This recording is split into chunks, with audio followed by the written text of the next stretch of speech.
Dan Turner, and I'm going to be providing a review of thermodynamics for the fundamentals of engineering examination. I'd like to be able you to access me through phone or fax or email, so I'd like to start out by giving you the information on how you can get hold of me. My phone number is 409-862-8480. Fax number 409-862-8687. And if you'd like to contact me by email, my email address is wdt545one@esl.tamu.edu. The ESL stands for Energy Systems Laboratory, and one of the other hats I wear is director of the Energy Systems Lab at Texas A&M University. We're going to be following the material in the reference manual that's provided for the Fundamentals of Engineering exam. The thermodynamics section includes first law, second law, ideal gas laws, steam table, cycles, and a lot of information that you'll be required to know to be tested on. And so what I'm trying to do is to work out a review session that will provide you with, I think, a good overall coverage of the types of questions that will be on the exam. We're going to start out talking about ideal gas laws, and we're going to talk about the first law for a closed system, including conservation of mass and conservation of energy. Then we'll get into the first law for open systems and talk about some of the various devices that you're likely to encounter on the FE exam. And in the course of going through the problems, we'll also be working with the limited steam table information that's included in the supplied reference manual. We're going to be covering 5 different cycles. The famous Carnot cycle, which is our ideal cycle that's often referred to as our sort of our highly efficient, highly idealized cycle. The reverse Carnot cycle, which is a refrigeration cycle. We're going to be looking at the Otto cycle, which is a cycle for the gasoline engine. The Rankine cycle, very simple power cycle. We're not going to get into any of the fancy variations on the power cycle, but we'll look at the power cycle and the simple Rankine cycle. And then the reverse Rankine cycle is the refrigeration cycle. So we'll be covering some problems on that. Psychometric chart, we'll just discuss briefly and review you on how to use a psychometric chart. Psychometric relations will also be covered, as well as partial pressures and heat transfer.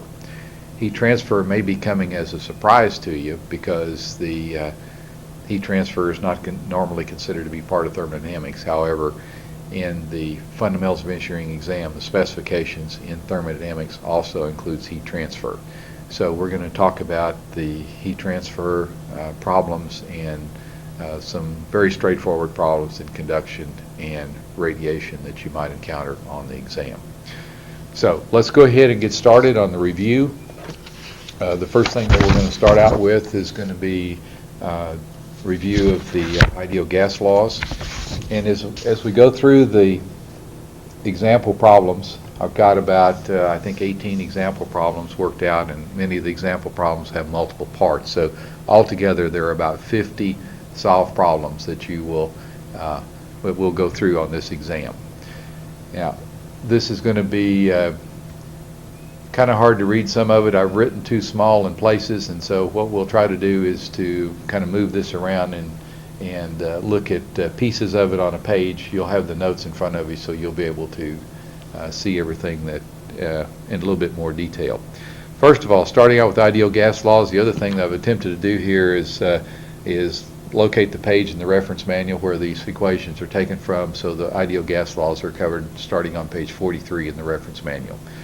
First of all, the very fundamental expression on the ideal gas law is PV is equal to RT. Of course, P is pressure, V is specific volume, in this case small v is specific volume, R is gas constant, and T is temperature. The R is defined as R bar, which is the universal gas constant divided by the molecular weight, and R bar is either 8.314 kilojoules per kilomole Kelvin, or it's 1545 foot-pounds force per pound mole degree R if we're working in the English system. Now, pages 1 and 2 of the reference manual, you'll note in there that there are a number of constants and conversion factors provided. Page 52 in the reference manual gives you some molecular weight data and other data for common fluids. Now, this is page 52 in the reference manual, and there you'll see specific heat data and molecular weight data and specific heat ratios, K, including the table. And you'll also see specific heat and density data for some common liquids and solids. This particular page is not in your notes, but it is page 52 in the reference manual, so you will have easy reference to that when you look in the reference manual. Let's talk about another version here of the ideal gas laws, probably the most common version, and that is P capital V is equal to MRT. V is the volume, M is the mass. Of course, temperature is an absolute temperature. This is very important to remember this conversion. You can make some huge errors in your equation if you don't remember to convert to Kelvin or to degrees R when you're using the ideal gas equations. So this is total volume, and this is, of course, mass. And so the ideal gas law can be written as PV is equal to MRT, or you could also, another version that's quite common that'll be useful to you to remember from working out problems on the exams is P1 V1 over T1 is P2 V2 over T2, or if we want to write it in terms of the specific volumes, P1 V1 over T1, P2 V2 over T2, where the small v's represent the specific volumes. And again, a reminder to always convert to absolute temperatures. Okay, continuing on here with some other equations involving ideal gases. Most of the problems now that you're going to encounter on the Fundamentals of Engineering exam involve constant specific heats. Remember, you're only going to be responsible for the material that's included in the supplied reference, and so there are no relations in there where the specific heats vary with temperature, and so you only are going to have to be responsible for these fairly straightforward equations involving ideal gases and constant specific heat. So some of the equations in there that we want to point out in particular, again, we're still in the ideal gas section for in the supplied reference manual. The change in enthalpy delta H is equal to C sub P delta T. Again, C sub P is the specific heat at constant pressure, and that's found on page 52 in the supplied reference manual that we just looked at. Change in internal energy is C sub V, specific heat at constant volume, times the change in temperature, delta T. And then we've got a couple of ideal gas relations here that deal with changes in entropy that come out of the second law, and that is delta S, or change in entropy, S2 minus S1, is the constant pressure specific heat Cp times the natural log of T2 over T1 minus R natural log P2 over P1. There are two different expressions here that can be used for changes in entropy. Be familiar with both of them. In some problems that you will encounter, you may be able to, if pressure, for instance, is constant, or if volume is constant, you want to use the expression that will eliminate one of these terms and save you some calculation time on the exam. So change in entropy can also be determined from the specific heat at constant volume, C sub V, times the ln of T2 over T1 plus R ln of V2 over V1. Now, for some very special conditions, if we have constant entropy or an isentropic expression, then we can write that P1 V1 to the K is equal to P2 V2 to the K, and K now is equal to the ratio of specific heat at constant pressure to the specific heat at constant volumes, Cp over Cv.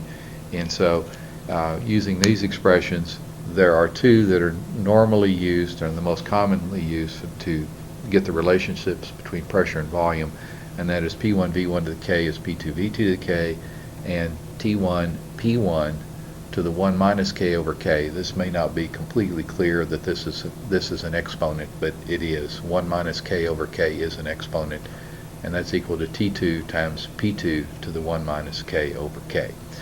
So these are the common ideal gas relationships that you're going to run into on the exam, and these are ones that you'll have to be familiar with in doing some of the calculations. So let's take our first example, and that is example number 1. We've got a rigid container of volume a half a cubic meter, contains carbon dioxide gas at 5 kilopascals and 17 degrees C, and we want to calculate the mass of carbon dioxide in the container. Now, as we go through these examples, there's one thing that I'd like to go ahead and point out to you, and that is all of the examples that I'm giving to you are provided in metric units. The reason we're doing this is that approximately 90% of the FE exam now is in metric units. The committee that prepares the exam has a charge to convert completely to metric by the year 2002 or something like that, and the committee working on the exam is actually ahead of their time schedule for converting everything over to metric. So if you, I guess my advice to you in preparing for this exam is be familiar completely with the metric system and use metric units throughout, because they're the ones that are going to be seen on 90% of the problems on the exam. If you do have a problem that's in English engineering units, there is also an alternate problem that's exactly the same problem in metric units, and so you have your choice of working the exam 100% metric. And so my advice is to go ahead and be familiar with the metric system, make sure that you're familiar with all the constants and conversion factors for the metric system, and for the most part just kind of ignore the English part of the exam, because so few problems are going to involve English units that you're better off just to go ahead and stick with metric throughout. So in this review, all the 18 review problems plus all the sub-problems that are coming out of the examples are all in metric. So that's my advice, is to go ahead and get familiar with that. Okay, so let's go back to the problem. We've got a half a cubic meter of volume that has carbon dioxide in it at very low pressure, 5 kilopascals, and temperature 17 degrees C. We want to calculate the mass of carbon dioxide in the container.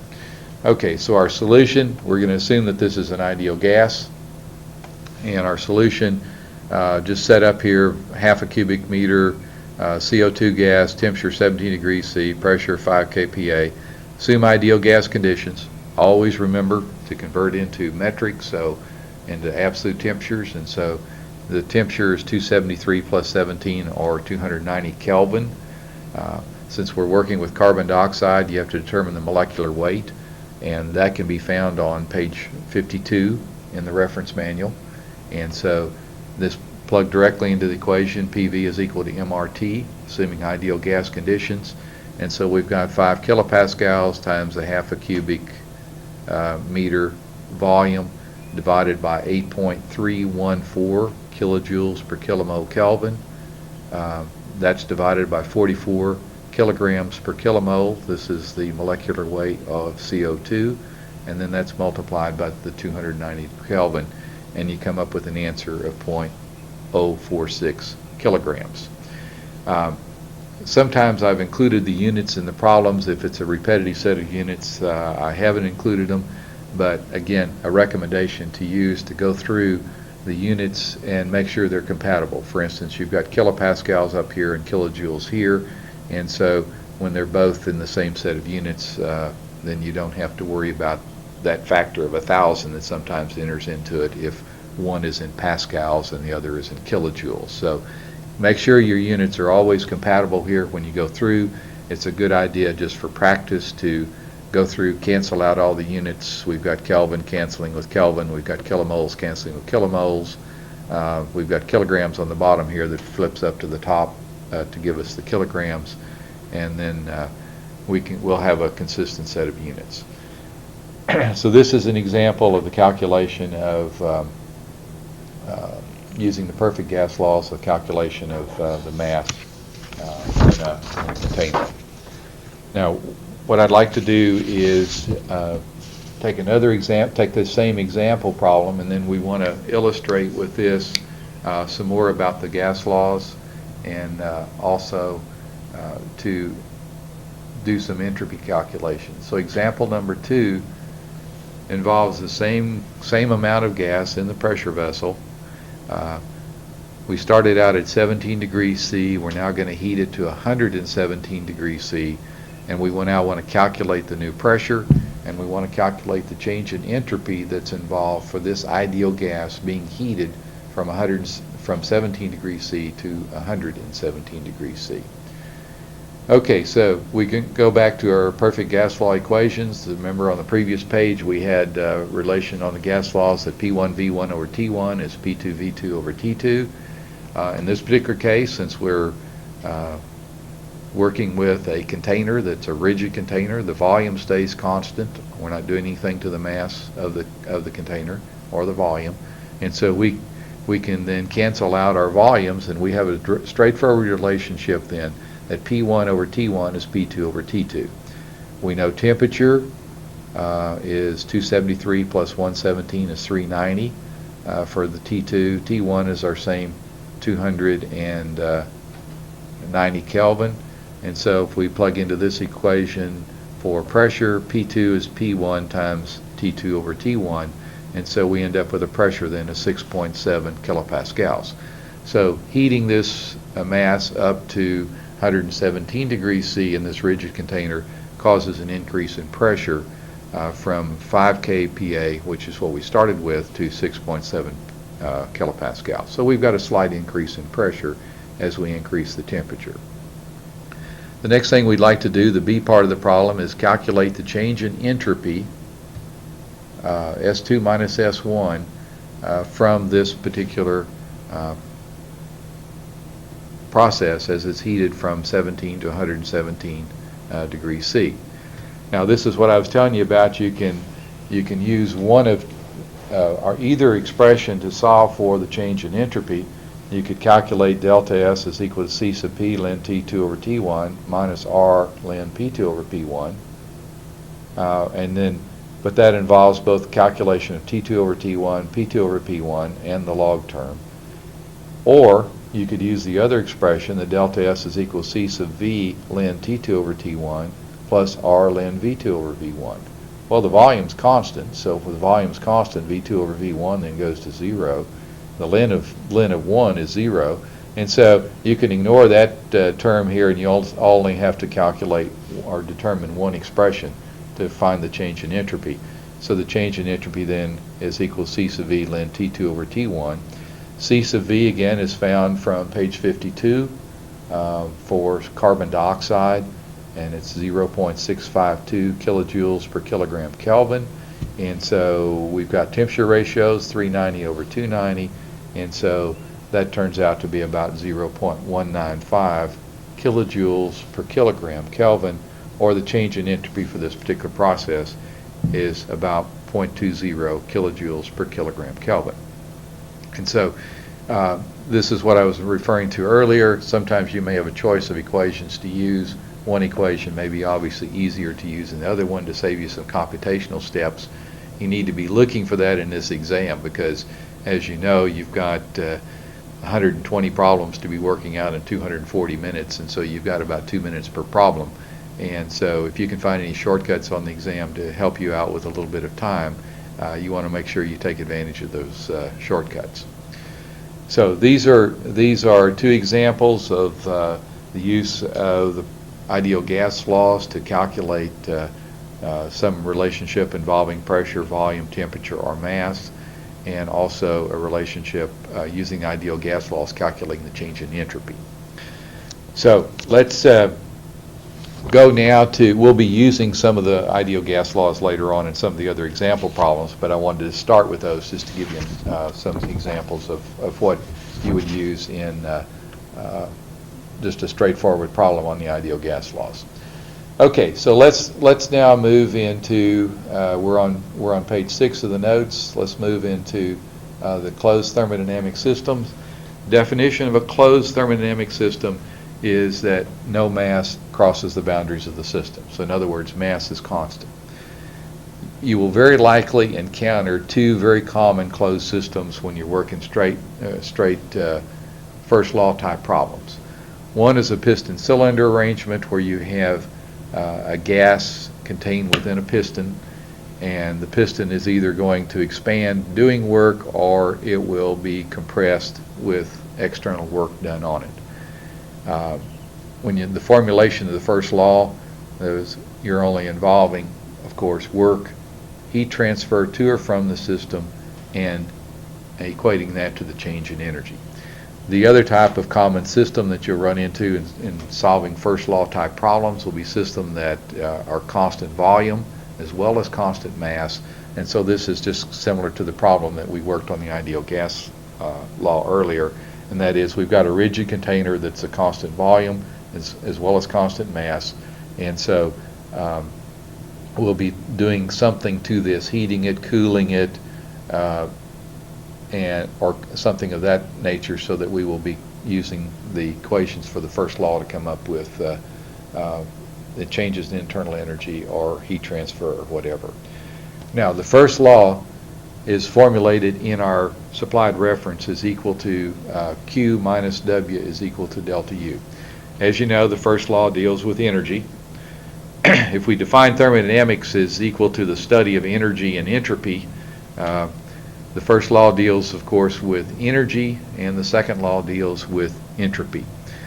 Now, sign conventions are important to note, and we need to point these out. They're very important because not all thermodynamics books use the same sign convention, and so it's extremely important to you to know which sign convention we're using in this particular section, because the problems and the solution to those problems are going to depend on using the same sign convention in the supplied reference as also that's used for the solution to the problems.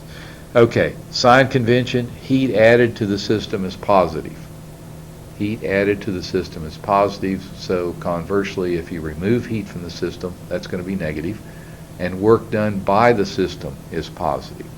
Work done by the system is positive. So if the system does work, if the system that we're looking at does work, then that's going to be positive in the equation, and if it does not, and if work is done on, let's say, our gas or our fluid here in this piston cylinder arrangement, then that's going to be negative. The other type of system that we want to talk about are open thermodynamic systems. These are discussed on page 44 in the reference manual. Open thermodynamic systems are also called control volumes. Those two names are synonymous with each other, and in the open thermodynamic system, both mass and energy cross the boundaries. Now, most all the time in the problems on the fundamentals of engineering exam, we're concerned with steady state conditions. There's a term over here that's in the rigorous formulation of the first law for control volumes that involves a change of energy term with respect to time, but we're going to pretty much deal with steady state conditions, and so the complete formulation of the first law says that all of the enthalpy, all of the kinetic energy, and all the potential energy changes for our system, plus the heat transfer into the system, minus the rate of work out of the system, is equal to 0. And so this is the general formulation of the first law, where we may have multiple inlets, 2 or 3 or 4 inlets, and we sum up all the mass coming into each of our individual inlets and multiply that by the enthalpy, kinetic energy, potential energy terms, and we subtract everything that's leaving our system. That's minus the mass exiting, however many exits we have, times the exit enthalpy, kinetic energy, and exit potential energy. And of course, the other part of the first law that's important to us is the conservation of mass equation, and that is all of the entering mass is equal to all of the leaving mass if there is no mass that's accumulated within the system.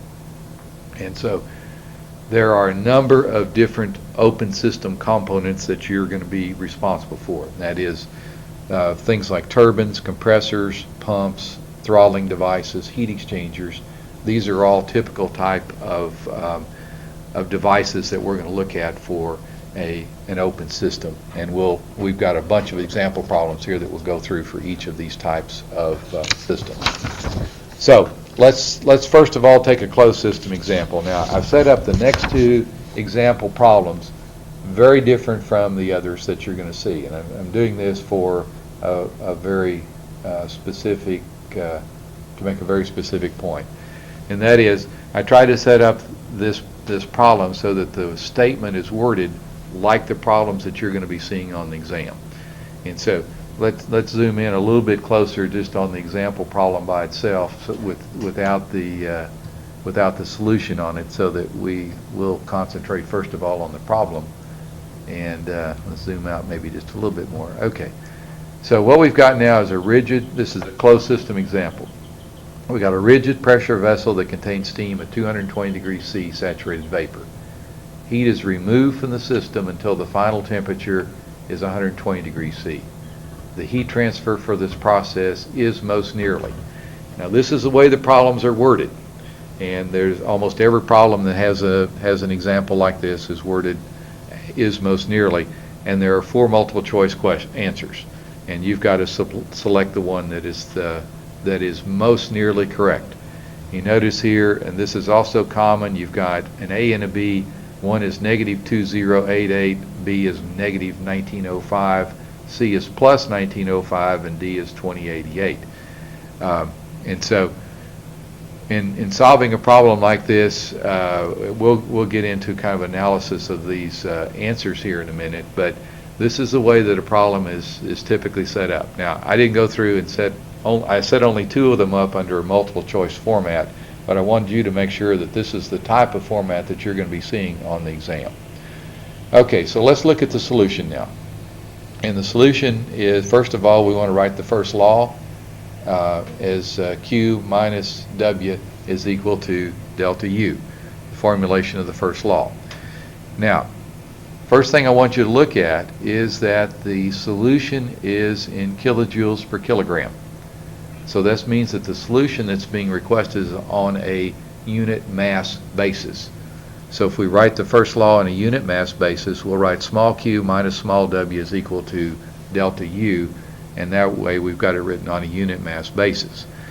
Now, there are a couple things here that I'd like to point out in this. The fact that you have the solution written in terms of kilojoules per kilogram, that means that you're not going to probably have to calculate a mass for the system.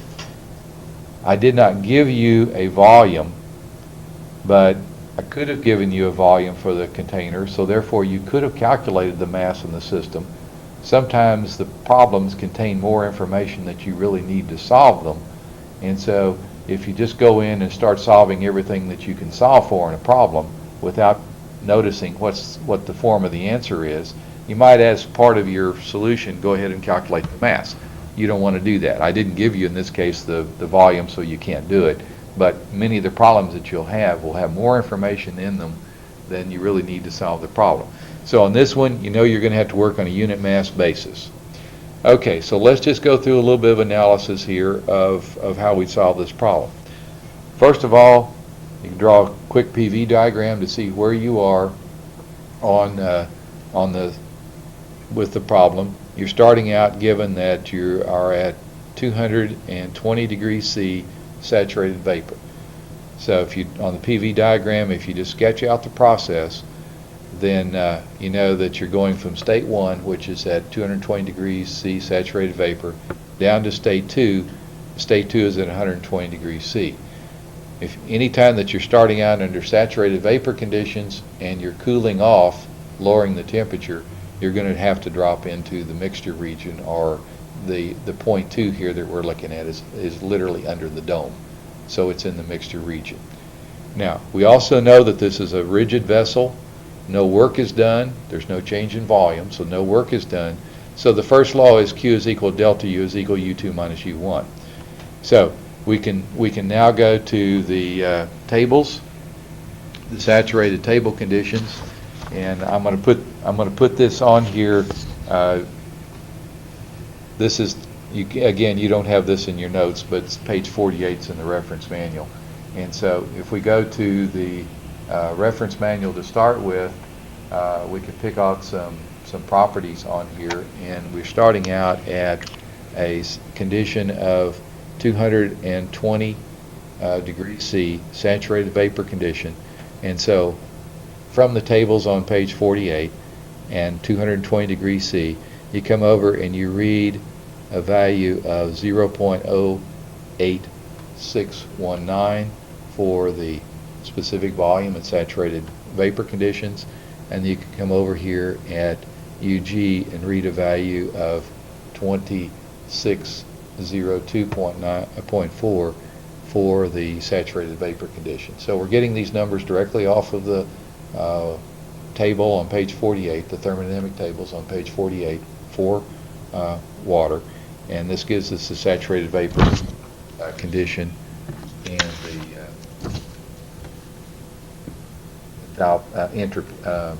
volumes as well as energies. Okay, so point 2 now lies in the mixture region, so it's under the dome. And so in order to find the U2, we've got to find the quality.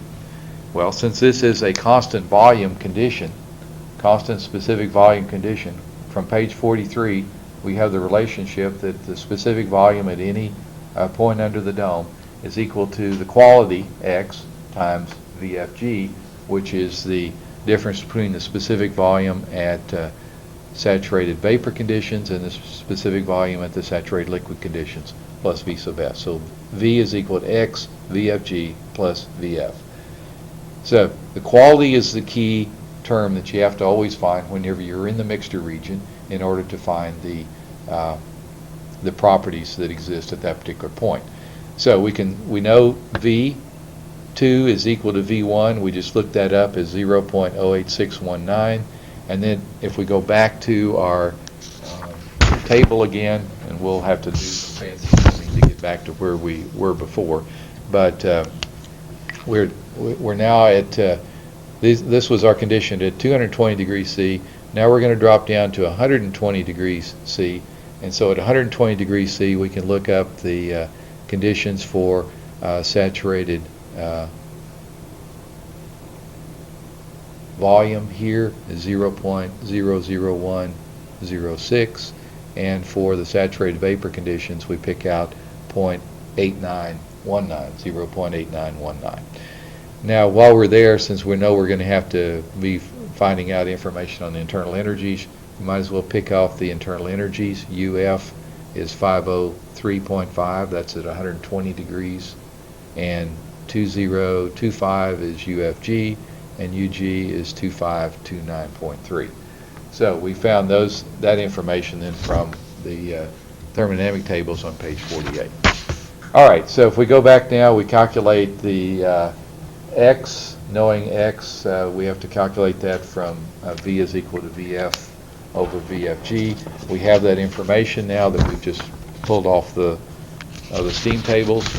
I've repeated that information here that we've taken off the steam tables.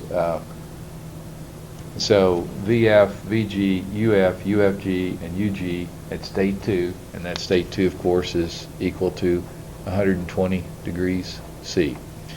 Okay, so if we go through the calculations, calculate X, we find that X is 0.0956, and then from X we can then find the internal energy. Internal energy is X times UFG plus UF. We just looked up UFG at 120 degrees C and find out that that's 2025.8, so that's plugged in here. UF is 503.5, that's plugged in here, and we find that the internal energy at state 2 is 697 kilojoules per kilogram. So Q then is equal to delta U is U2 minus U1, so that's 697 minus 2602.4 is minus 1905 kilojoules per kilogram. Okay, now if we go back now to the original formulation of the problem, I'd like to go ahead and discuss that for just a minute. Set up the problem, and 2 of the answers were positive and 2 of the answers were negative. Now if we look at what's happening in the system, we've got a rigid pressure vessel originally at 220 degrees C. The heat is removed until the final temperature is 120 degrees C. Okay, heat is removed from the system, so therefore the heat transfer by our sign convention must be negative. All right, if you're just looking at this problem, you can immediately eliminate answers C and D, the 1905 and the 2088, simply because both of these answers are positive. So you know your answer is either going to be A or B to start with, and so you've eliminated 2 of the 4 answers right off the top because you know that the heat transfer has to be negative for this process. Now, this, if you sort of ran out of time and didn't, on a particular problem, and did not have time to go through the analysis to solve the problem, at least you'd be in a position to read over the problem and determine you could eliminate 2 of your 4 answers to start with, because you know the answer has to be negative. And so even if you're in a guessing mode for the exam, a 50-50 guess is better than a 25% guess. So this problem is set up just like the problem on the exam. We know that heat transfers are removed from the system, therefore Q must be negative, and so those 2 answers, C and D, can be eliminated right off the top since they're positive. Okay, let's look at another example of a closed system problem. And this is a closed system problem that's going to involve sort of a piston cylinder arrangement where you've got 2 kilograms of air contained at 800 kilopascals and temperature of 127 degrees C. We're expanding at constant pressure to a temperature of 227 degrees C. I'm making calculations easy, as you can see, because when we add 273 to those equations, they come out, and to those temperatures, they come out in nice round numbers, and so it's much easier to work with nice round numbers. Okay, we want to calculate the heat transfer during this process as well, and the heat transfer during this process is most nearly 4 different answers here. Notice that we've got the answers in kilojoules this time, and so we're going to have to multiply by the mass, but the mass is given in this case of 2 kilograms. And so we just got to make sure that we remember to multiply by the mass, otherwise we won't have the right system of units here. And again, A, B, C, D numbers are listed. What you'll also find on the exam is that the answers are set up either in ascending or descending numerical order. They're not random. So 72, 100, 144, 200 is the way they're listed here in ascending order, or in some cases they may be descending order, so A might be 200, B 144, C 100, and D 72. But they're not randomly mixed up. They're all going in order. Okay, so let's take a look at the solution to this one. This is a piston cylinder arrangement. We're starting out at initial conditions of 127 centigrade and 800 kilopascals, and expanding to a constant pressure of, at constant pressure to a temperature of 227 centigrade. Okay, and so if we start out with state 1, we've got 2 kilograms of air in here. Expansion takes place. That means work is being done by the system, so by our sign convention that's going to be positive work. If we sketch this out on a PV diagram, we're starting out with state 1, expanding to state 2. We know that we've got constant pressure involved here, and we also know that the area under the PV diagram is equal to work. So area is equal to integral of P delta V. P is constant, so we can pull it out, and this integral then says the work is just equal to P times the change in volume, or P times V2 minus V1. So if we write our first law, since work is going to be positive, Q is equal to delta U plus the work. We just put the work on the other side, and we can write this as equal to the mass times U2 minus U1 plus pressure times V2 minus V1. Now, if we take the if we look at the way this problem is set up, there are a couple of ways we can work it.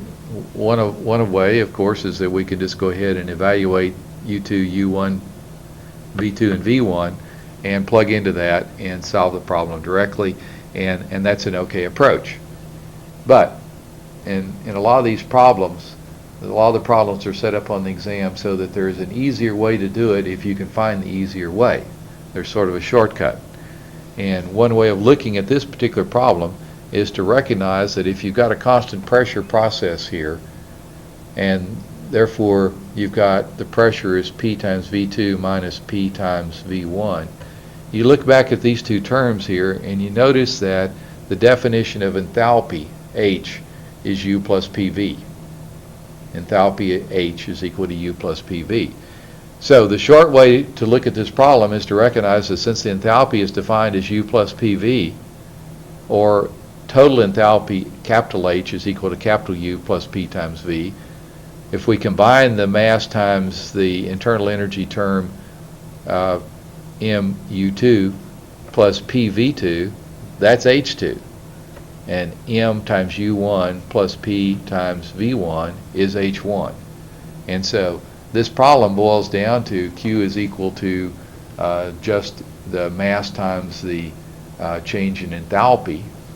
We also know that for ideal gases, and that's what we're working with here, H is equal to C sub P times T. So if you sort of recognize the shortcut on this problem, then you can combine the internal energy and pressure terms and recognize that specific heat is times temperature is the enthalpy. And so this problem that started out is involving calculations of changes in internal energy and changes in the work term boils down to a much simpler problem. So U2 plus PV2 is H2, U1 plus P1 or PV1 is equal to H1, and so that's H, and H is equal to C sub P times T. This is on page 43 in your reference manual. So Q then just boils down to the calculation of mass C sub P times delta T. C sub P, again from air for air, is on page 52 in the table. And so Q then is 2 kilograms times C sub P of 1 kilojoule per kilogram Kelvin times the change in temperature, 500 minus 400, and the answer is 200 kilojoules then when you multiply those out, so the key is D. Now, notice in this particular problem I went on ahead and added in absolute temperatures and converted that to 500 Kelvin and 400 Kelvin. I think you recognize that if you're taking the difference between temperatures, there's really not a need to convert to absolute units of Kelvin. But when you're working with ideal gas equations, it's just a good idea to automatically convert. That way you won't make a mistake if you have to solve for a temperature ratio, or if you have to solve for something in the ideal gas equation. You won't have forgotten, and you'll won't have plugged in degrees C instead of degrees K. Okay, so in this particular problem then, the key is D, 200 kilojoules. And this problem, if you recognize that U plus PV is equal to H, comes into a very simple formulation of mass times specific heat times delta T, and it indeed is a 2-minute problem. It probably would not be a 2-minute problem if you had to go through and calculate, using the ideal gas laws, the two different volumes and then take the difference in those for the work term. Okay, now let's take a look at some open system or control volume problems. What we'll do first of all is we'll simplify the first law of the rate equation, and we'll simplify it by assuming that we are at steady state conditions as before, and we're only going to assume one inlet and one exit condition. Most of the problems that you're going to have, with the exception of heat exchangers, are going to involve a one inlet, one exit condition. You're likely going to have a turbine, you're likely going to have a pump, likely going to have a compressor or a nozzle or a diffuser, and so there's flow in the inlet, there's flow out the exit, and so you're only going to have one inlet and one exit condition. I do have one problem here as an example of a heat exchanger where there's going to be a couple of inlets and one exit, and so we'll show how to handle these problems if we do have more than one inlet and one exit condition. So our first law that we had written as an open system or control volume approach from page 44 simplifies to m dot 1, which is the entering mass, multiplied by the enthalpy of 1, V1 squared over 2 is the kinetic energy term, G times Z is the potential energy term, minus m dot 2 times H2 plus V2 squared over 2 plus G times Z. That's the exiting enthalpy, kinetic energy, and potential energy term plus Q dot in minus W dot out equals 0. So this is our basic equation for the first law, written as a rate equation for steady state conditions when we have only one inlet and one exit condition. Okay, now there are a couple different problems here that we'll work out involving first law examples for open systems. We'll start out first of all with a diffuser, and then secondly for a nozzle, and let's go over the assumptions that you're typically going to be making in these. If you have something obviously that's a horizontal device, such as a nozzle or a diffuser as we've drawn it here, the entering potential energy and the leaving potential energy are going to be the same. They're at the same elevation, so the change in potential energy is equal to 0. And all of these things, you have to analyze each one individually and determine what terms you can throw out. If you had to solve this equation on every one, these would be more than 4-minute problems, so you really wouldn't be able to solve problems like this on this exam. In this particular case, there's no work being done for either a nozzle or a diffuser, and so that term goes out, potential energy terms go out. Typically, you also assume that there's no heat transfer, so a typical assumption on something like this is that the change of potential energy is 0, there's no work being done, heat transfer is equal to 0. And of course, in the case of a diffuser, your interest is in slowing down the velocity of the fluid or increasing the pressure, whichever way you want to say it. And so what happens in the case of diffuser is that with an entering velocity and entering pressure, V1 and P1, V2 is less than V1 and P2 is greater than P1. So these are the equations that you're dealing with, and so the terms that are generally significant are the kinetic energy terms and the enthalpy terms. For a nozzle, you've got just the opposite case. In the case of the nozzle, you've got V2 greater than V1, you're speeding up the fluid, and the pressure P2 is less than P1. So let's take an example now where we're going through and solving for the conditions for a nozzle. And we're going to start out here in this example. This is example 5. We're on page 11. We've got steam flowing through a nozzle that's operating under steady state conditions. The nozzle pressure fairly high, 0.4 of a megapascal, an initial temperature of 300 degrees C. And at the nozzle exit, we're expanding down to a fairly low pressure. P2 is 0.5 megapascal, and the exit velocity V2 is 300 meters per second. Okay, so what we're after here, we're told in the problem to ignore the entering kinetic energy. The other usual assumption is that there is no work done, the heat transfer is 0, the change in potential energy is 0, and so we're left with an expression here where we're going to throw out all of the terms except the enthalpies and the exit kinetic energy. We're told to ignore the entering kinetic energy as well. Okay, so let's zoom in a little bit more on the this little diagram here so that we can see exactly where we are. This is a TV diagram now. We've got 0.4 of a megapascal up to 300 degrees C, and so our entering condition at state 1 is in the superheated region, and we're expanding down to a pressure of 0.05 megapascals, and so we're going to be expanding around to a little bit lower temperature as well as a significantly lower pressure. Now, if we go to the steam tables to find the initial conditions, and again, these are steam tables that are going to be difficult for you to read, except that what we'll attempt to do is zoom in exactly on where we are, and that is we are at 0.4 of a megapascal and 300 degrees C. So looking at 400 megapascal, excuse me, 0.4 of a megapascal and 300 C, we can go in and find the enthalpy at this particular condition at 3066.8. And so that is our enthalpy at state 1, entering the system, entering our nozzle. And so our expansion then is down, and we want to find the final enthalpy. Okay, so we can go back to our a little graph here. We know that we are at 0.4 of a megapascal. We just calculated the enthalpy here. Let's go to our first law equation. We'll have to make it a little bit smaller here.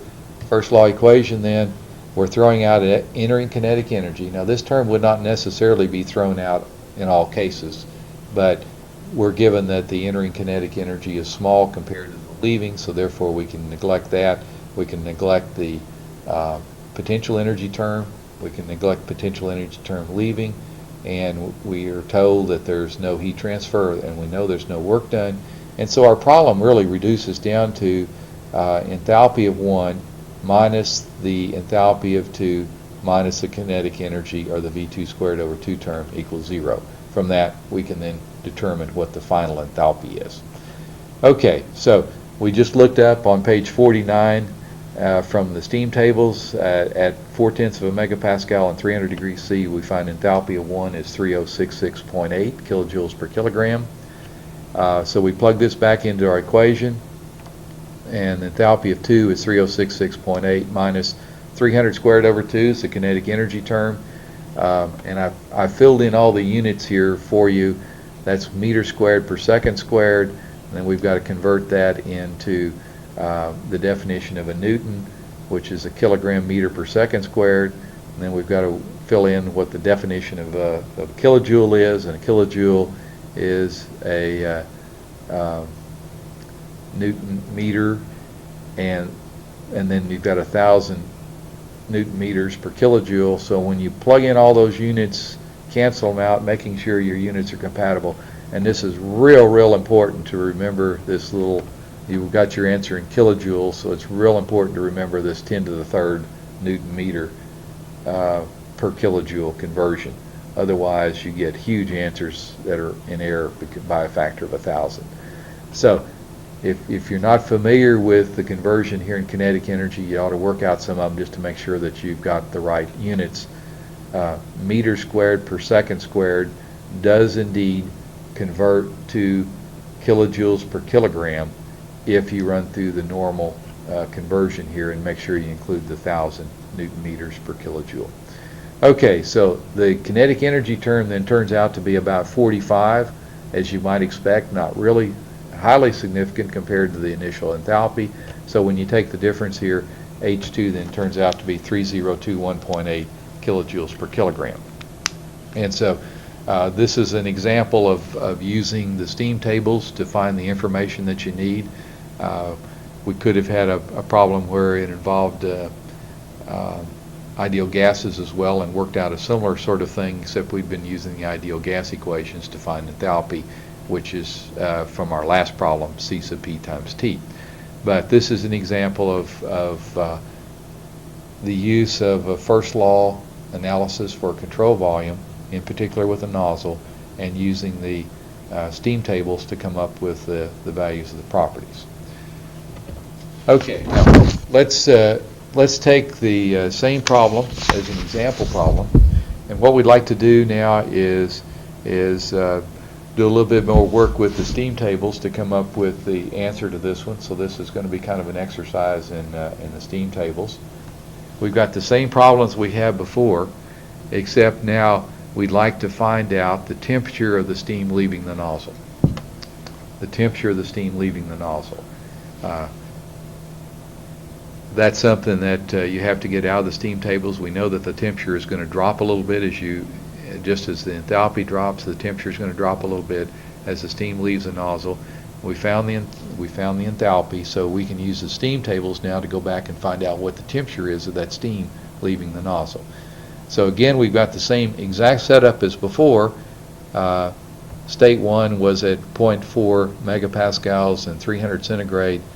State 2 we've now found is an enthalpy of whatever we had before, and let me look back, 3021.8 kilojoules per kilogram. So we know what state 2 is, and so what we'd like to do is use the steam tables. This is a table lookup and really an interpolation problem. We already know what H2 is, 3021.8. So now what we want to do is go to page 49 of the reference manual, and let me stick that page back up here again and find out exactly where we are on it. Okay, we are at 0.05 megapascals, and then we've got an enthalpy that we want to find of 3021.8. Okay, so what we're trying to do is find out where we are on the enthalpy curve, and we've got an enthalpy of 3021.8, so we are between a temperature of 300 degrees and a temperature of 250, and we'd expect that's where we'd start out, because our temperature doesn't drop too much as the flow goes through a nozzle. But this is an interpolation problem. We have an enthalpy of 3021.8, and the temperature is going to lie between 250 degrees centigrade and 300 degrees centigrade. And so in order to find the temperature, we've got to interpolate between those two values that are on the table. Okay, so if we now go back to the interpolation here, okay, we see that the temperature of state 2 is between 250, which has an enthalpy of 2976.0, and 300, which has an enthalpy of 3075.6, and we are at 3021.8. So you linearly interpolate between the two. This value of 3021.8 is almost exactly halfway between 250 and 300, and so our temperature of the steam exiting the nozzle then is 273 degrees centigrade. And so this would be a way of going through. It involves a little interpolation of the tables. You could have a problem like this. What would likely happen if you had a problem like this is you might be given that the enthalpy is, you might not have to actually calculate the enthalpy. You may be given what the enthalpy is and then go to the tables as a lookup and determine what the temperature might be. All right, so let's now take an example of another open system device, and this time we want to use a compressor and solve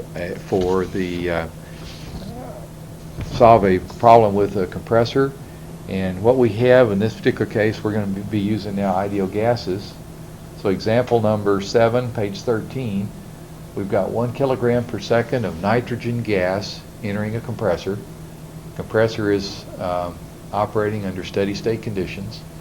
The entering conditions are P1 equal to 1 times 10 to the 5th pascals. This is not kilopascals. Now this is pascals. That is roughly atmospheric conditions. So one bar is roughly equivalent to, or 1 atmosphere pressure is equivalent to about 10 to the 5th pascals. The temperature is 290 degrees Kelvin, so this is again sort of an atmospheric condition where you've got nitrogen entering under no pressure and very little temperature, and you're exiting at P2 of 7 times 10 to the 5th pascals, and so you've got a compression ratio here of about 7 to 1 on the nitrogen. The leaving temperature conditions is 450 degrees Kelvin, and in this particular case, although one of the assumptions that's normally made for compressors is that there are no heat losses, in this particular case we do have heat losses that occur at the rate of 200 kilojoules per minute to the surroundings. We're also told in this particular problem to neglect potential and kinetic energy changes, assume ideal gases, and we want to calculate the work done in kilowatts. Okay, so let's set up the problem. We've got compressor having nitrogen gas in at about 1 kilogram per second, entering pressure and temperature conditions, roughly atmospheric conditions. We've got a work input device, of course, for a compressor. You have to put work in to make the compressor operate. We have heat losses in the system, 200 kilojoules per minute. It is losses, so therefore the Q term is negative when we plug it into our equation. And then the exit conditions here, pressure and temperature, are given as 7 times 10 to the 5th pascals and 450 degrees Kelvin. All right, so if we go down to our first law as a rate equation, we are neglecting the kinetic energy term, we're neglecting the potential energy term, so that leaves us with mass times enthalpy entering minus mass times enthalpy leaving, plus heat transfer into the system. In this particular case, we've got Q out of the system, so we know when we plug this in it's going to be negative, minus the work out for the system. And in this particular case, we know that we've got a work input, so we know that the work out term is also going to be negative. Nitrogen, again, goes to page 52. Look up the properties here for the nitrogen, and we'll see that the CP is 1.04 kilojoules per kilogram Kelvin. And so now the work of the compressor, which is what we're solving for, is going to be equal to the flow rate, m dot, of 1 kilogram per second times specific heat times the delta T term. This gives you the term for the change in enthalpies. You've got kilojoules per minute for the heat loss, so you've got to convert that into seconds because we want this in kilojoules or joules per second, and so that's dividing by 60. And so the work of the compressor then is equal to 301.6 minus 468 minus 3.33. The 3.33 is the heat loss term. It's small compared to the other terms, and that's one of the reasons why normally you could assume that the heat losses are fairly small from something like this. So the work of the compressor then comes out to be about minus 170 kilowatts. And so that is how much work you would have to put into the compressor. That's the size of motor that you would have to have in order to accomplish this compression for a kilogram per second of nitrogen, which is a pretty heavy load and quite a lot of compression that would be required to do that. Now, a couple things that I'd like to remind you of on the expression here that we just found. That is, a watt is 1 joule per second, so therefore 1 kilowatt is 1 kilojoule per second. You've got to make sure that the units are always compatible, and some of you may be used to working in SI system and metric system and be very familiar with that. Others may not be, and so you need to really practice and get familiar with the SI system. We already pointed this out when we were going through the problem solution, but Q dot N is negative because it's heat lost by our sign convention, and the work of the compressor is negative because it's a work input into the system. And so just a couple of reminders here dealing with unit conversions and also making sure that you're familiar with the sign convention. Some of you may have used a textbook when you went through your programs and studied Thermo that used a different sign convention. So just make sure that you have a compatible system whenever when you go through and solve the problems. Okay, the next example that we're going to take a look at here is a mixing device. And so what we want to do in that particular case is take a look at a small mixing tank where we want to increase the energy of the steam leaving a mixing tank. And so the way this is set up, it's a mixing device. Now this is one of them I was talking about earlier that had more than one inlet condition. And so in this particular case, we've got a mixing tank set up with 2 inlets. We've got steam coming in one side. We've got subcooled liquid water coming in at another port, and leaving we've got steam, we've got saturated liquid leaving. And so what this is we've got steam that's mixed with a liquid. In this case it's going to be subcooled liquid, and we'll remind you what the definition of subcooling is in a minute. And we want to, the whole point of this is to raise the liquid temperature leaving to saturated conditions. In a power plant, for instance, You have a higher efficiency in the boiler, for instance, if the water entering the boiler is at a higher temperature. And so this is a common process that's used in a power plant to raise the energy of the water entering the boiler. And so you do this generally by pulling steam out during the process and mixing this generally low pressure, low energy steam with liquid water in order to raise the energy level of the water entering the boiler. Okay, so this is our setup then. We have water, liquid water that's subcooled, and subcool means that it actually exists at a temperature below its normal saturation temperature corresponding to the pressure. So we've got 1 megapascal pressure, the temperature is 40 degrees C, and we've got 100 kilograms per second of liquid water that's entering the mixing tank. We have steam entering at 1 megapascal pressure as well, saturated vapor. We don't know how much is entering. That's what we're after. We want to find out how much steam we have to mix with this water in order to raise the water up to saturated liquid conditions. So first of all, we want to apply our conservation of mass equations, and we know that if liquid water is entering here and we've got steam entering here, all of it's going to flow out. So m dot 3, the amount of mass that flows out of the tank, is going to be the sum of m dot 1 plus m dot 2. So this is our conservation of mass equation that we get out of the first law. We're going to assume that we've got no losses throughout our mixing tank, that it's well insulated so we don't have heat transfer losses. There's no work being done.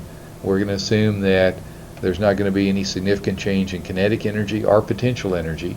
And so we've got a very simple expression that we have to solve then for the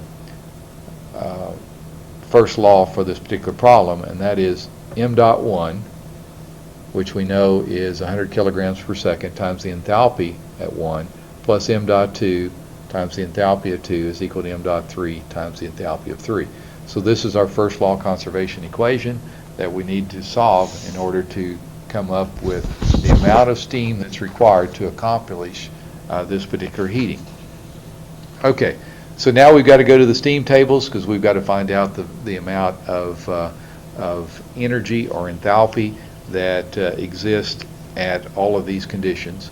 And so what I'd like to do is go back now to page 48 in your reference manual. And at page 48 in the reference manual, we're going to see if we can zoom in on this just a little bit. We're after the enthalpy of the fluid entering conditions. Okay, now to just refresh yourself for just a moment, if you have a liquid that is in the subcool state, if it's not under very high pressure conditions, then you determine the enthalpy of a subcooled liquid by looking at the temperature of the liquid.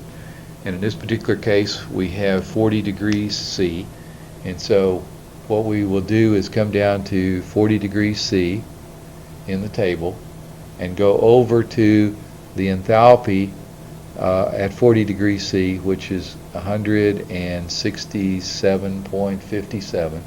And so the state 1 would be found at 40 degrees C, saturated liquid condition. Now, if you had a highly compressed liquid, then you would end up with a little bit higher enthalpy, and you'd have to go through and determine from compressed liquid tables or some other equation what the increased enthalpy is. But in this particular case, we're trying to keep, for the reference manual, trying to avoid a lot of unnecessary tables. And so what you have in this one is that there are no compressed liquid tables, and so we'll simply be using the enthalpies coming off of the temperatures corresponding to the table coming off to the temperature. So 40 degrees C, you've got 167.57 as the enthalpy. Okay, we also can find state 2, and state 2 we know we've got saturated vapor at 100 at 1 megapascal. And so now let's go down to our tables till we come to a pressure of 1 megapascal. And if you notice on your tables, this is a temperature table, not a pressure table. Some of the thermodynamic tables will also provide temperature data as well as pressure data. But in our particular case here, this is set up so that it's in even increments of temperature. So sometimes you won't be lucky enough to find an exact equivalent on pressure, so you'll have to do some interpolation. But in this particular point, if we come down here to 1 megapascal, we have a tabular value that's 1.0021 megapascals, and so that's plenty close enough for these most nearly correct sort of answers that you get on the FE exam. 1.002 will provide you an enthalpy value that'll be close enough to what you can work on the exam. So you come over to the saturation conditions, and you see that you've got a value of 2778.2 for the enthalpy at 1.0021 megapascals, which is close enough to 1 megapascal for us to solve the problem. And then we also know that it leaves the heat exchanger at state 3 as a saturated liquid condition, so we also can look up on the same 1.002 and find out that the saturated enthalpy is 763.22. And so this gives us the information we would need on the problem to plug it in and solve for the missing terms. Okay, so I've got this summarized on this particular page. We're on page 15 now. So I've got it summarized on this particular page, and we see that state 1 is 167.57, found at 40 degrees C, saturated liquid conditions. State 2, saturated vapor 1 megapascal. We've actually looked at the conditions of 1.002, but that's close enough. Find out enthalpy of 2778.2 kilojoules per kilogram, and then 763.22 kilojoules per kilogram saturated liquid at 1 megapascal. Okay, conservation of mass equation then. We know that m.1 plus m.2 is equal to m.3, and we know that m.1 H1 plus m.2 H2 is equal to m.3 H3. So m.1 is 100 kilograms per second. Multiplied that by the enthalpy of 1, which is 167.57. m.2 is unknown. That's really what we're after, because that's the mass of the steam. The mass of the steam enters with an enthalpy of 2778.2, and then that's equal to the leaving mass, which is our 100 entering M1, plus M2, which is m.2, which is unknown. But we know that we want to raise that up to an energy level or enthalpy level of 763.22. So if you solve this equation, you can go through the algebra. I hope I've done the algebra right, but you can check me out as you verify these numbers. But you get from this m.2 is equal to 29.6 kilograms per second. So for this particular problem then, it takes 29.6 kilograms per second of steam to mix with the 100 kilograms per second of water to raise the overall energy of the leaving water up to an enthalpy level of 763.22. And so this would enable you to use the second law, the first law equation, for a rate equation, and with 2 inlets, 1 exit. So that's just an example of the type of problems that you might encounter in a heat exchanger. So just to kind of summarize here, we've talked about compressors, we've talked about nozzles, we've talked about heat exchangers. A little later on, when we get into cycles, which is our next topic, we're going to get into looking at turbines and expansion devices. And so we're going to probably work example problems of virtually every type that you're going to encounter on the FE exam, either through the ones we've already worked, just dealing with a single component, or by working in a cycle. So the next thing we're going to go ahead and start on are cycles. And These are the 5 cycles that I said in the beginning. We're on page 16 in the notes. 5 cycles that you need to be familiar with. First is our old friend, the Carnot cycle, which is probably the most famous cycle in all of thermodynamics. The reversed Carnot cycle, which is a refrigeration cycle. The Otto cycle, which is the cycle for the gasoline engine. And Rankine cycle, which is the power cycle. And then the reverse Rankine cycle, which is refrigeration. Now, I didn't copy this particular page out, but if you want to look at page 47 in your reference manual, you'll see all of these cycles that I've just talked about here. You'll see all these cycles that are listed, and the cycle diagrams for them are included here on this page for the Otto, Carnot, Rankine cycle, refrigeration cycle, and reverse Carnot. So all of these are in there. I didn't duplicate this page, but you'll have it in front of you. So page 47 in your reference manual, you'll have cycle diagrams for all these cycles. And of course, you'll have this to refer to also whenever you run into a cycle problem. So it tells you what the TS or the PV diagrams look like for these. Now, when you run into these questions on the exam, the morning or the AM questions will generally be single process questions, and that is you might be asked to find the work or the heat input for a single part of a Carnot cycle that's going from state 2 to state 3 or something like this, or for an Otto cycle. The afternoon questions are generally going to involve the analysis of a complete cycle, and so they're a little longer problems, and quite often in the afternoon the problems involve a single stem, that is a single question, and then multiple answer questions that are asked for maybe a complete cycle analysis. So let's go over a few definitions now for a power cycle, just to refresh yourselves on the efficiencies. The efficiency of a power cycle is the net work divided by the heat supplied. Net work divided by heat supplied, or W net over QH. And in most of the power cycles, some of the power cycles, you're only going to have one heat input. Others, you're going to have more than one heat input. But it's the heat supplied in the cycle divided into the net work out of the cycle. Now, for our old friend, the Carnot cycle, which also applies to any reversible cycles as long as they are fully reversible. The efficiency of the Carnot cycle, which is generally said is the highest efficiency that you can encounter, or as it would be for any reversible engine. QH minus QL over QH. The net work is defined as QH minus QL. Heat input's QH. And if we're talking about the Carnot cycle, we can relate the heat input to the absolute temperatures. So QH minus QL becomes TH minus TL, QH becomes TH, and so for the Carnot cycle breaks down into the efficiency of the Carnot cycle is 1 minus TL over TH. Again, reminder, temperatures have to be in absolute values. And so these are some of the things for power cycles, either for a Carnot cycle or for the Rankine cycle.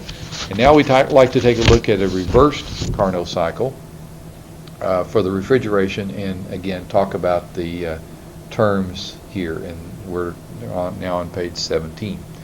For reverse Carnot cycle, which is the refrigeration cycle, it doesn't make sense to talk so much about efficiencies, because for a refrigeration cycle you're not interested in how efficient the cycle works. You're really interested in heating or cooling, depending on what your cycle is with a refrigeration or a heat pump. So instead of talking about efficiencies as you do in a power cycle, you talk about terms like coefficient of performance, or COP. And the COP is defined as the desired effect, whatever you're trying to accomplish, and that is either heating or cooling, divided by whatever it costs you to accomplish that desired effect. And so the way I like to look at it is if you're in the cooling mode, your desired effect is how much heat you can remove from your house or your room, and then, or from your refrigerator. If you're in a heating mode, then you're interested in the amount of heating that you can get, or how much heat can be supplied, divided by the energy that it costs you to do that. You'd like to do that as efficiently as possible, and so the terms that are used are coefficient of performance to give you the desired effect, that is either heating or cooling, divided by the energy that costs.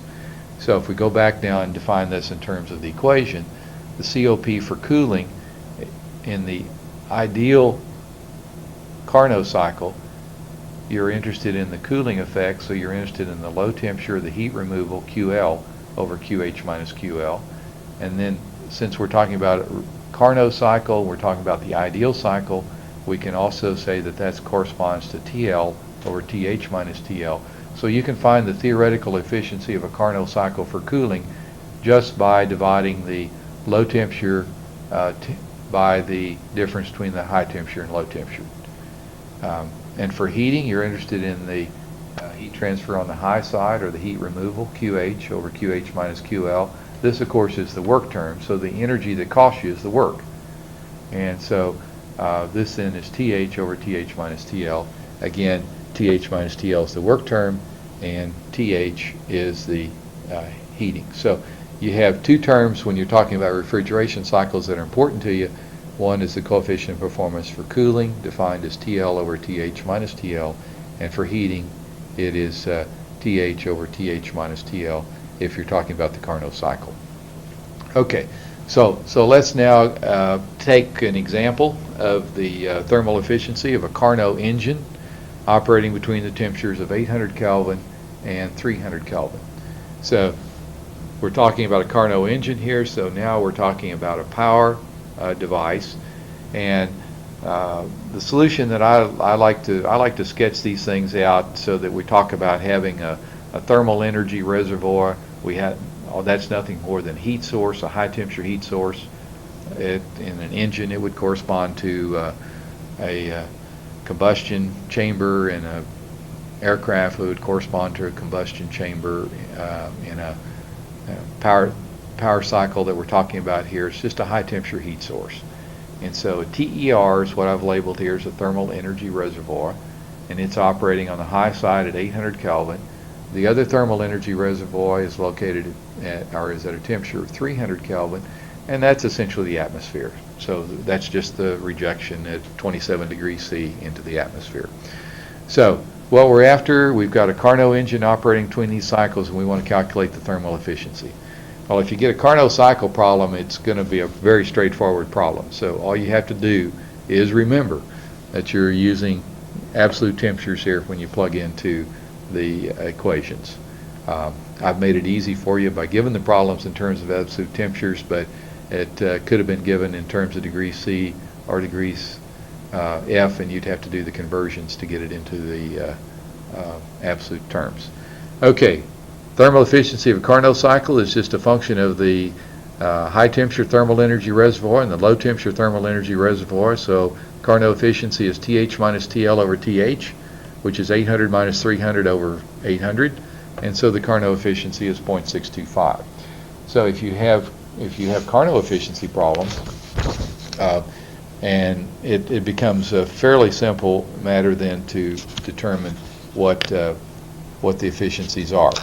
Now, of course, I should also mention that you can have lots of variations of this problem. So let me just talk about those variations. I did use this as an example problem, but you could have any combinations. You could have the high temperature given at 800 Kelvin. You could have the efficiency, and then you could be asked to find what the temperature of the low reservoir is, the thermal energy reservoir. Or you could be asked to just determine what the work output is, which would be the difference between the 800 and 300. This could be given in Qs, and you could be given 800 kilojoules supplied. You could be given an efficiency here of the engine, and then asked find out how much heat is rejected into the low temperature reservoir. So there are all sorts of combinations that you can get with this. But all the Carnot engine problems all involve calculation of absolute temperatures, RQs and Ls, and efficiencies. And so you might get different combinations of problems, but they're all going to work pretty much the same way. Let's now take another example. Example number 10. We've got a reverse Carnot cycle. A reverse Carnot cycle is a refrigeration cycle. And this particular case, we've got the Carnot cycle that operates between 50 degrees C and 0 degrees C. And we want to calculate the coefficient of performance for cooling, which I've called COP sub C, and the coefficient of performance for heating, which are called COP sub HP for a heat pump. Okay?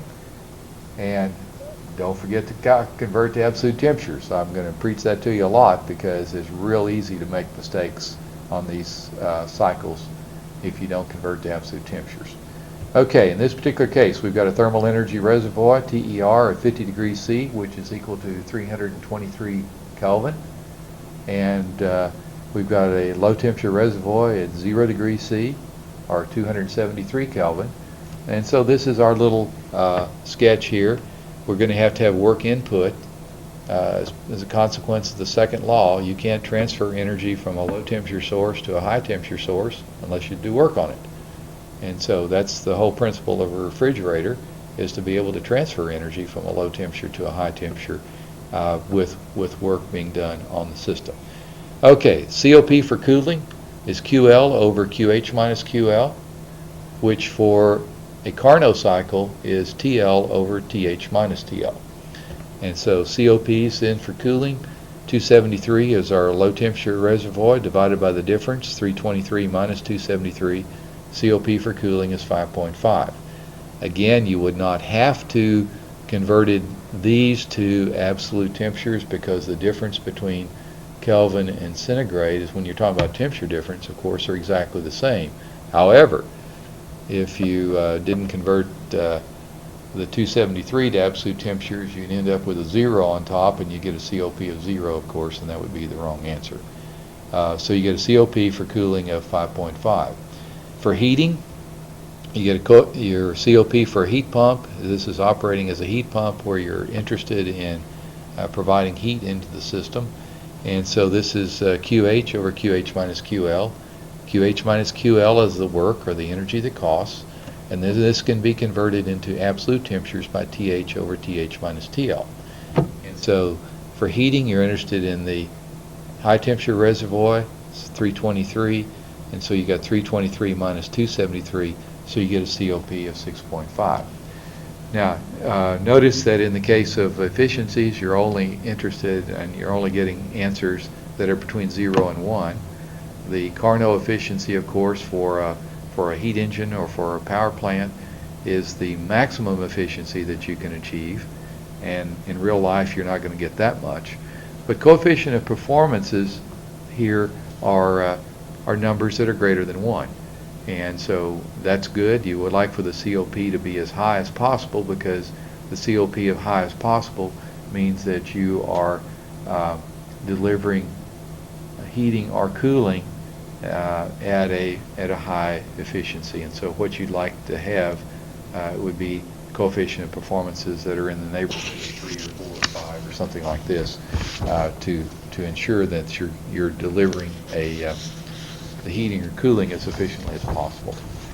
The COP is also related to things like the SEER, the SEER that you see for air conditioners, but those don't have anything to do with the fundamentals of engineering exam, so we won't go over those.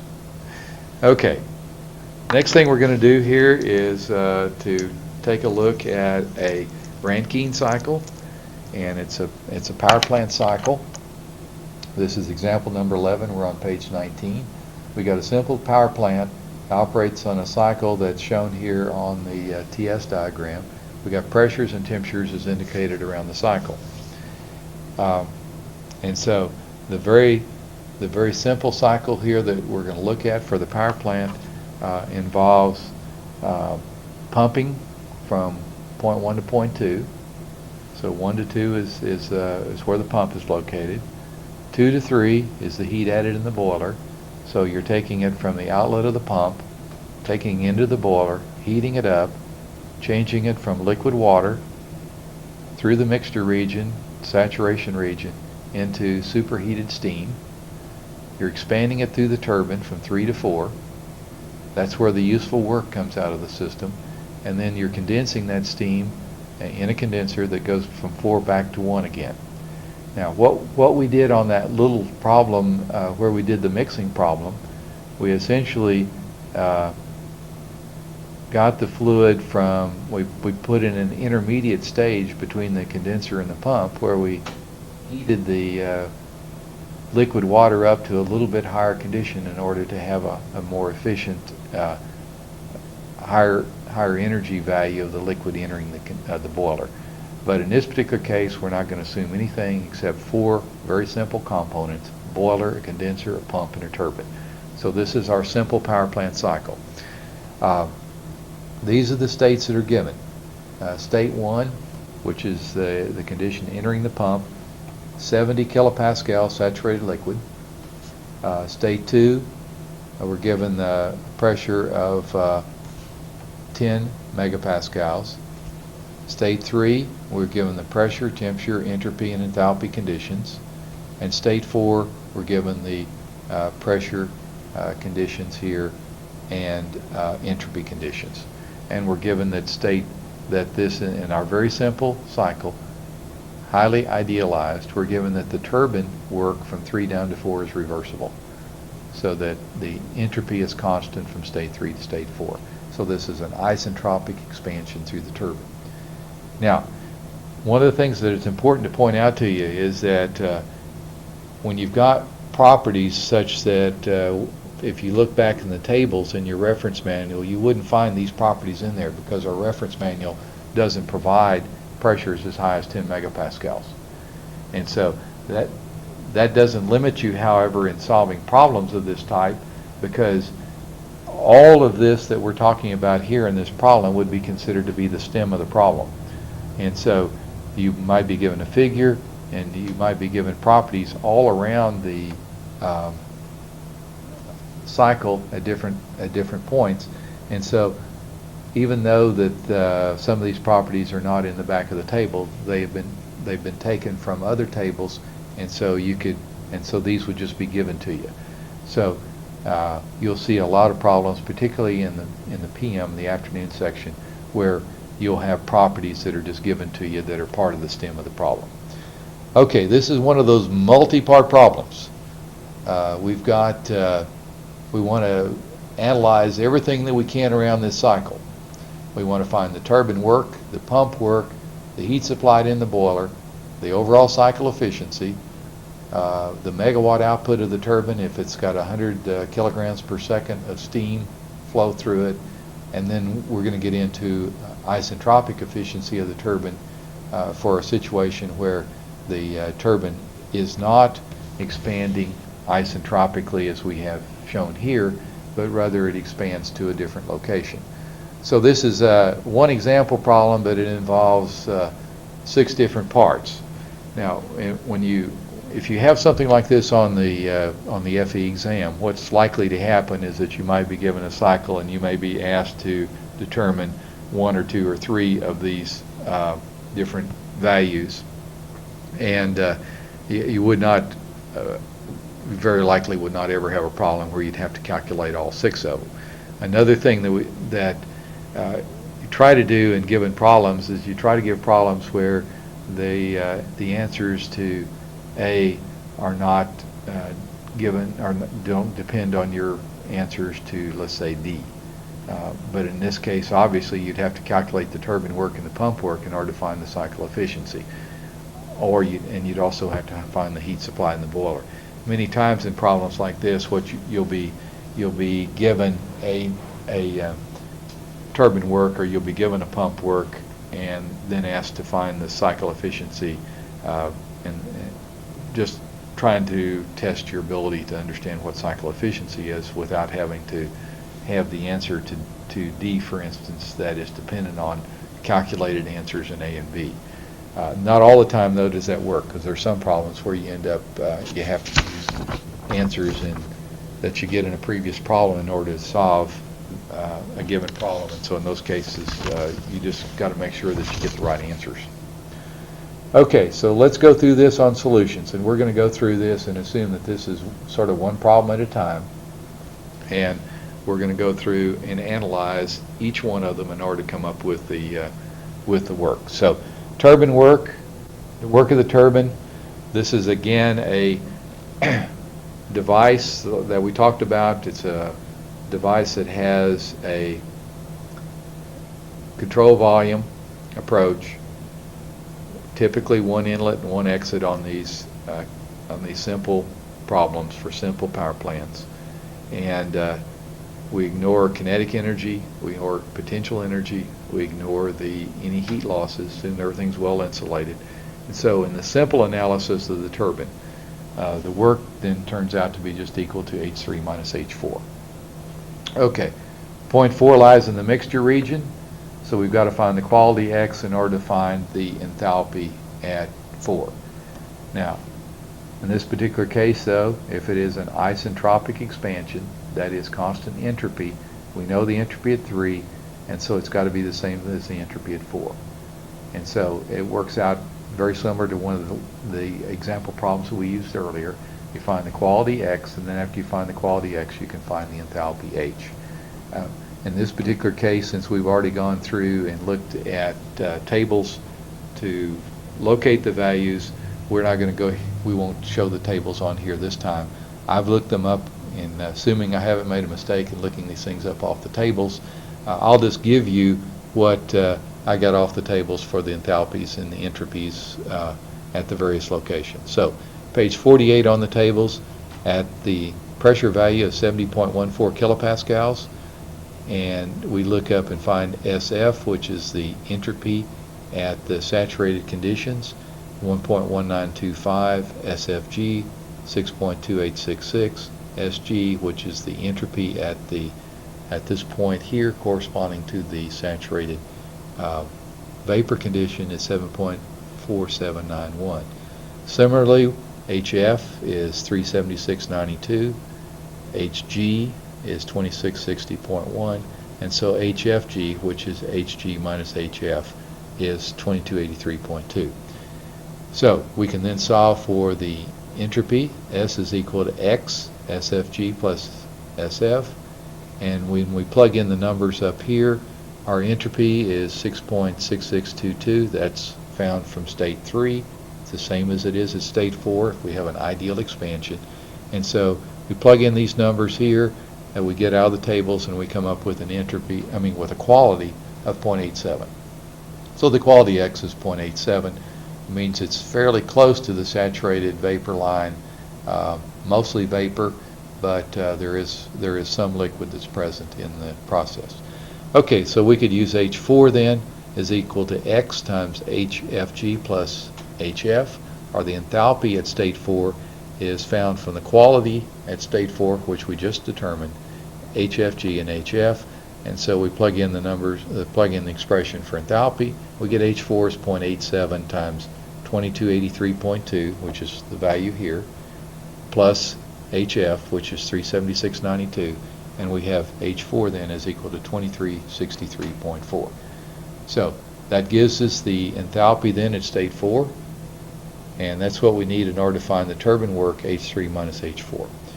And so plugging that in, work of the turbine then, H3 minus H4, that's 3425.1, which was the enthalpy at 0.3, minus 2363.4 that we just calculated. And that gives us the turbine work then as 1,061.8 kilojoules per kilogram.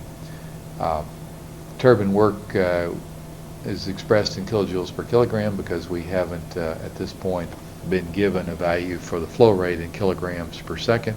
But if we were given kilograms per second, as we're going to have in a latter part of the problem, then we'll be able to calculate what the actual megawatt output of the turbine is. Okay, the next thing we're asked to find is pump work, and pump work is in kilojoules per kilogram. And if you we'll make the assumption here that water is incompressible, and so therefore the volume remains constant for water as it's being pumped, and so the expression for pump work is minus V times P2 minus P1. This is on page 44 in the reference manual, And so what we're after then, if we go back up to our condition here, entering the pump, and we're pumping from point 1 to point 2 from our original diagram. So we look at the specific volume of water, 0.001036 cubic meters per kilogram. Find from the tables on page 48 at the pressure of 70.14 kilopascals, V sub F. And so the pump work then is minus V, which is 0.001036, times delta P. And we're pumping it from 70 kilopascals up to 10 megapascals. And so I've just converted this, I've kept it both in kilopascals. So we're 10 times 10 cubed kilopascals minus 70 kilopascals, and turns out to be minus 10.3 kilojoules per kilogram. Again, it is negative because it's work input into our system. We're having to do work on the water in order to pump it up to the higher pressure condition. So the work of the pump then is minus 10.3 kilojoules per kilogram. But if you look back at the turbine work is 1061.8. So the pump work actually represents only about a 1% penalty when we're pumping the liquid up to the higher pressure condition. Okay, so we've now calculated the work of the turbine in kilojoules per kilogram. We've calculated the pump work, which is minus V times delta P. And so now we'll go to determining what the heat supplied is for the boiler.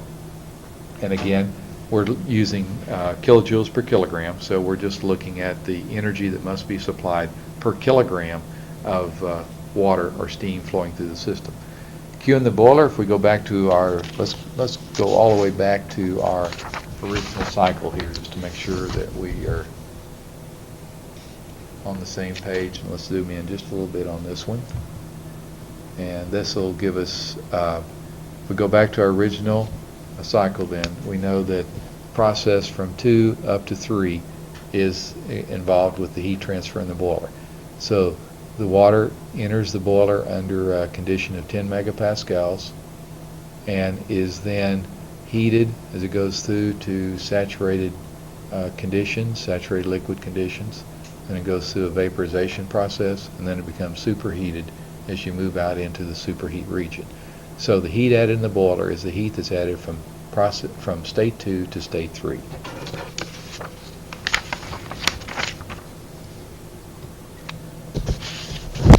Okay, so now if we, this is a matter of finding Q sub B as H3 minus H2. H3 we've already found is 3225.1, it's the enthalpy at 0.3. Now we've got to find H2. Now, you would not introduce a large error in your problem if you said, okay, the pump work is really negligible and the enthalpy at 2 was equal to the enthalpy at 1. That would not introduce a large error. However, it would probably turn out to be a mistake that you wouldn't want to make. Even though the pump work is small, the enthalpy at state 2 is approximately equal to the enthalpy at 1 plus the amount of energy that was put into the fluid by the pump. And so 376.92 is the enthalpy at state 1, 10.3 is the work put in by the pump, and so that's 387.2 kilojoules per kilogram is the amount of energy that is actually at state 2, or its enthalpy at state 2. So Q then is the difference between these two, 3425.1 minus 387, and so the heat that's actually added in the boiler is 3037.9 kilojoules per kilogram, and it's positive because it's heat added to the cycle. Now the reason why I say as far as your overall error is concerned, it wouldn't make a whole lot of difference whether you use the enthalpy of 2 equal to the enthalpy of 1 and it kind of ignored the pump. The only problem is that you would likely find one of the answers on the exam, one of the answers to be 3047 are roughly 3048 in there, because it would be what is called a distractor, and it would be a very common mistake to ignore the work of the pump. And so anytime that you find two answers that are real close together, you have to be real suspicious on the exam, because one of them is likely to be right and one of them is likely to be wrong by ignoring something like the pump work here. So even though the pump work is small, you need to add it in so that you find the enthalpy at point 2. And I would not be a bit surprised in some of these exam problems if a number like 3037.9 or 3038 is probably what it would be on there, and then there would be another answer that would be 3048 that would be the answer by ignoring the pump work. So this is just a commentary that you want to try and make sure that you get all these answers filled in and do a correct analysis around the cycle. And again, note the QB is positive because it's heat added to the cycle.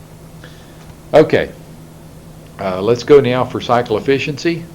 Cycle efficiency is net work over the heat supplied, and the net work over the heat supplied is work of the turbine minus the work of the pump divided by heat added in the boiler.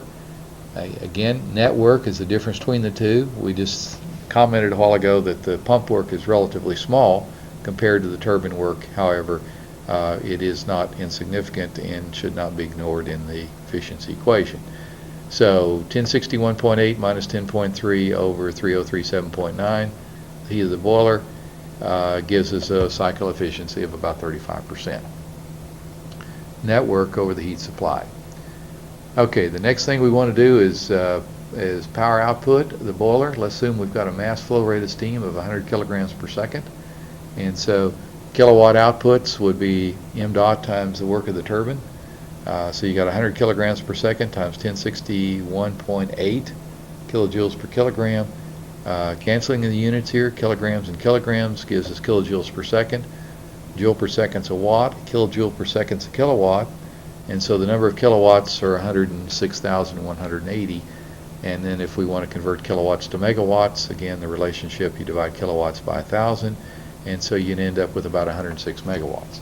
So this is a small power plant, about a 100 megawatt plant, and lots of these little 100 megawatt plants around, and particularly in municipalities and cities that have the fairly small power plants. Okay, the last thing that we want to illustrate with this problem is isentropic efficiency. And isentropic efficiency is a comparison to sort of an actual efficiency, actual operation of the turbine compared to the operation under ideal conditions. And so we set up this problem to begin with saying we've got an isentropic expansion from 3 to 4, and that expands into the mixture region. So we had to go through and calculate the ideal enthalpy if we had an isentropic expansion, which we did for part A of the problem. Now, the isentropic efficiency, however, it deals with the efficiency of the actual expansion of the turbine compared to the theoretical expansion of the turbine. So it's an efficiency involving HI minus HE over HI minus HES. And so isentropic efficiency says how well does the turbine approach isentropic conditions. And in this particular case, we're saying instead of expanding isentropically and reversibly down to 0.4s, the expansion really takes place irreversibly down to saturated vapor condition corresponding to 70.14 kilopascals. So we go to saturated vapor condition for the actual exit out of the turbine can be found at the saturated vapor condition at 70.14 kilopascals, and so that turns out to be, if you look back in your table on page 48, that is 2660.1. H3 is 3425.1 is our state entering the turbine, and the theoretical efficiency then, H3 minus H4s, is the 3425 minus the 2363.4 that we calculated as the isentropic expansion through this particular condition. So if we do that, we get an efficiency of 0.72, which gives us the isentropic efficiency for the turbine.